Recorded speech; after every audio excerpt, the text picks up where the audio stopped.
साथियों नमस्कार। मनरूप गुर्जर जी का कमेंट आया कल, सर कुछ लोग पूरी वैकेंसी पर ही स्टे लाने की बात कर रहे हैं, क्या ये हो सकता है? क्या भर्ती पर स्टे आ सकता है? क्या रद्द हो सकती है? क्या ऐसे ही कवि शर्मा जी का भी एक मैसेज आया, सर एक आदमी YouTube पर बोल रहा है कि ये भर्ती रद्द होगी और वापस एक नई भर्ती होगी इसी की जगह पे, प्लीज रिप्लाई जरूर करना। ऐसे ही 4-5 कमेंट आए। एपिसोड नंबर मेरे 28वां और 29वें पे कई कमेंट आए हुए इसी प्रकार के कि सर भर्ती रद्द हो सकती है क्या, या रद्द होगी क्या, स्टे आएगा क्या। तो मैं आज इसीलिए वीडियो लेकर के आया हूं, आखिर में क्या है वास्तविक स्थिति। एक रिचा शर्मा जी का कमेंट भी आया है, उन्होंने पूछा है सर मैं जेएलओ की तैयारी करना चाहती हूं, अक्टूबर में एग्जाम है, एलडीसी में भी सिलेक्शन हो गया है और ज्वाइनिंग के बाद में लीव मिल जाएगा क्या 10 से 15 दिन का। और ऐसे ही सेम कमेंट वैभव शर्मा जी ने भी जूनियर लीगल ऑफिसर के बारे में पूछा है। एक हर्ष बागड़ी है, इन्होंने मेडिकल के स्तर के बारे में पूछा है, मेडिकल का लेवल कैसा रहेगा, क्या रहेगा, कब करवाना है। खुशवंत सिंह जी चारण है, इन्होंने भी मेडिकल के बारे में ही पूछा है। और एक @जीत 761 नाम से कमेंट आया है, इन्होंने पूछा है सर रिजर्व वालों को कितना टाइम मिलेगा डॉक्यूमेंट प्रिपेयर करने के लिए। इस वीडियो में मैं आपके सभी प्रश्नों का उत्तर देने वाला हूं। सबसे पहले बात करते हैं अपन जो रिचा शर्मा जी और वैभव शर्मा जी ने जो पूछा है जेएलओ की वैकेंसी के बारे में, उनको कितना टाइम मिलेगा। तो इसकी प्रोसेस ये है, बिल्कुल आपको टाइम मिल सकता है 10 से 15 दिन का। यदि आपने प्रावधान तो क्या है, वैसे तो जब भी आप कोई फॉर्म भरेंगे उसकी पूर्व में सूचना आप वहां पे जो कंपिटेंट अथॉरिटी है, सक्षम प्राधिकारी है, उनको सूचना देंगे, उनसे परमिशन लेंगे फॉर्म भरने की भी कि मैं ये एग्जाम का फॉर्म भर रहा हूं। फिर वो स्वीकृति देंगे जब आप भर सकते हो। फिर उसके बाद में भी जब आपको अवकाश लेना है उसकी भी स्वीकृति आपको लेनी पड़ेगी कि भाई मैं इस तरह से लेना चाहता हूं। पर यहां पे 2 चीज आप लोगों को समझ लेनी चाहिए। एग्जाम फॉर्म भरने की स्वीकृति आप उस कंडीशन में लेंगे जब आपकी ज्वाइनिंग हो जाती है। यदि आपकी ज्वाइनिंग लेट होती है और फॉर्म आपने ज्वाइनिंग से पहले ही भर दिया तो फिर सक्षम प्राधिकारी से स्वीकृति लेने की तो आवश्यकता का प्रश्न ही नहीं उठता। फिर दूसरी बात, अब मान लो एग्जाम के लिए आपको प्रिपरेशन के लिए टाइम लेना है 10 से 15 दिन का, तो यदि आप ऐसे कह के छुट्टी लेंगे ना आप कि मेरा एग्जाम है तो एग्जाम की तैयारी के कारण मैं लीव लेना चाहती हूं या चाहता हूं, तो आपको छुट्टी नहीं मिलेगी। मैं बता दूं 15 दिन का। छुट्टी का प्रकार कौन सा होगा, तो छुट्टी का प्रकार आपको सीएल मिल जाएगी, कैजुअल लीव, आकस्मिक अवकाश मिलेगा। और आप जानते हैं आकस्मिक अवकाश है जो सीएल है वो किन स्थितियों में मिलता है। आरएसआर में स्पष्ट लिखा हुआ है आप एग्जाम की प्रिपरेशन के लिए प्रोबेशन पीरियड में तो नहीं ले सकते, लेकिन आप और किसी कारण से ले सकते हो। जैसे मान लीजिए कोई परिवार में कोई दुर्घटना हो गई, आपके खुद के साथ में हो गई, कोई बहुत ही अति आवश्यक कार्य हो गया, उस दौरान आप सीएल ले सकते हो, वो भी एक साथ 15 दिन की। तो आपको पहले से ही यदि आप एग्जाम लेना चाहते हो तो आपको ये तो नहीं बताना एग्जाम है, लेकिन आप कोई और कारण पेश कर सकते हो कि साहब मेरे साथ में ये समस्या है, मेरी फैमिली में ये समस्या है, इसलिए मैं 15 दिन का अवकाश लेना चाहती हूं या चाहता हूं। यदि आपने एग्जाम की प्रिपरेशन के लिए बता दिया ना, तो वास्तव में आपको, जो मैंने देखा है और मैंने सुना है, आपको अवकाश प्राप्त नहीं होगा। कंपिटेंट अथॉरिटी है जो सक्षम प्राधिकारी, वो आपका अवकाश प्रदान नहीं करेगी, क्योंकि ऑलरेडी कोर्ट में बहुत ज्यादा काम है।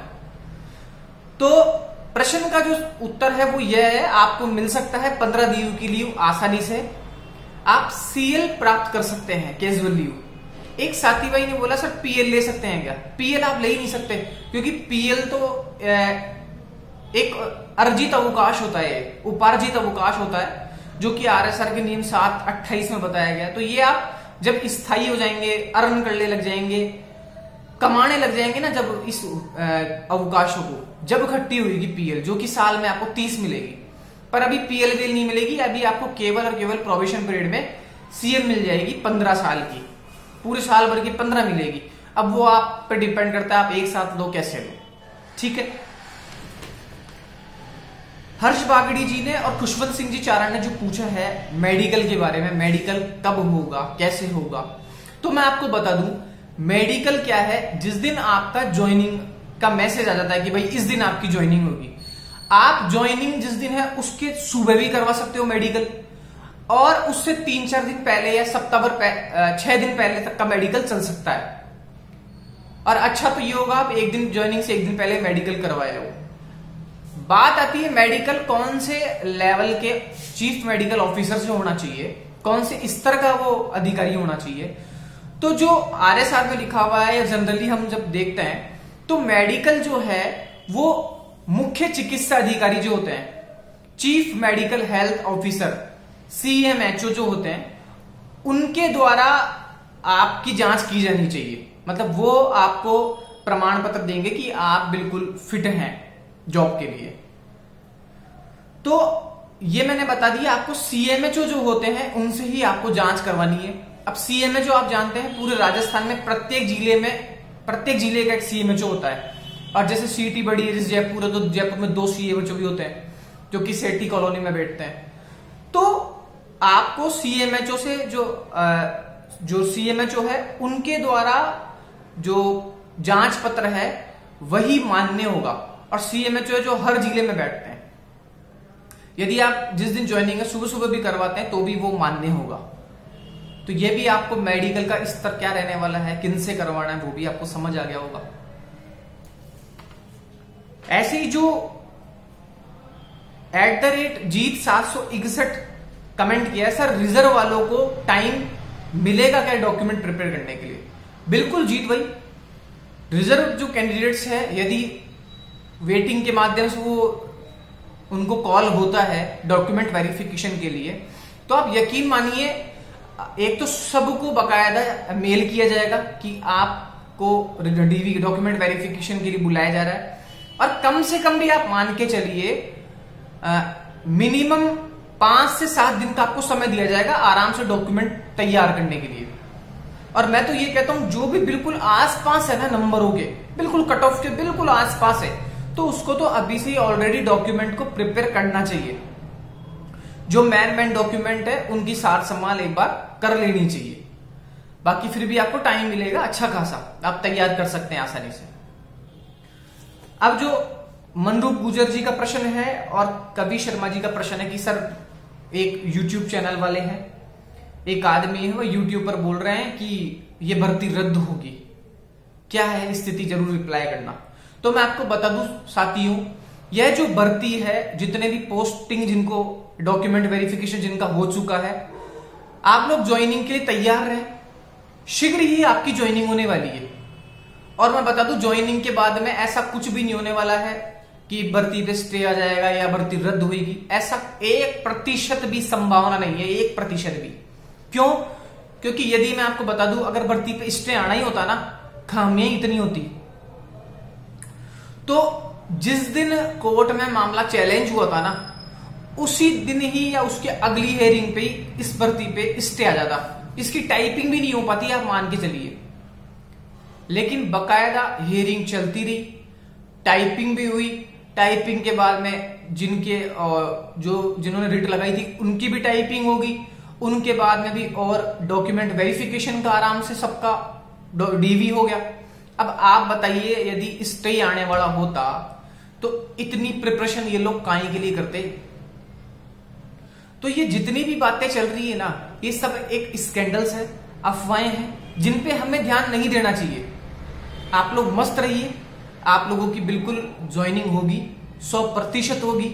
किसी भी प्रकार का कोई स्टे न तो आने वाला है और न आएगा, और ना कोई भर्ती रद्द होने वाली है और ना होगी। आप लोग इस विषय पे चिंता बिल्कुल भी मत कीजिए। तो आप लोगों ने जो भी कमेंट किए वीडियो पे, 4 प्रश्न बराबर आपने पूछे और मैंने इनका उत्तर देने का प्रयास किया। फिर भी साथियों यदि कोई आपका प्रश्न है तो जरूर वीडियो पर कमेंट करना, मैं जरूर उसको पढ़ करके उत्तर दूंगा। और एक निवेदन करना चाहता हूं, जिस भी साथी भाई ने यदि अपने इस चैनल को सब्सक्राइब नहीं किया है तो ये आपका ही चैनल है और आप सबका चैनल है, जरूर इसको सब्सक्राइब करना। बहुत सारे साथी भाई हैं, 1000 से ऊपर रोज मेरे नए व्यूवर्स जुड़ते हैं, उनमें से एक बड़ी संख्या में चैनल को सब्सक्राइब भी करते हैं, ऐसी बात नहीं है।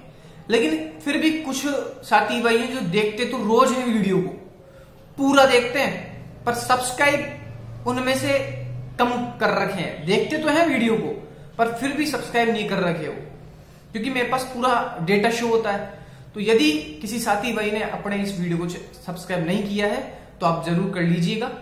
मिलते हैं एक नेक्स्ट वीडियो में। धन्यवाद।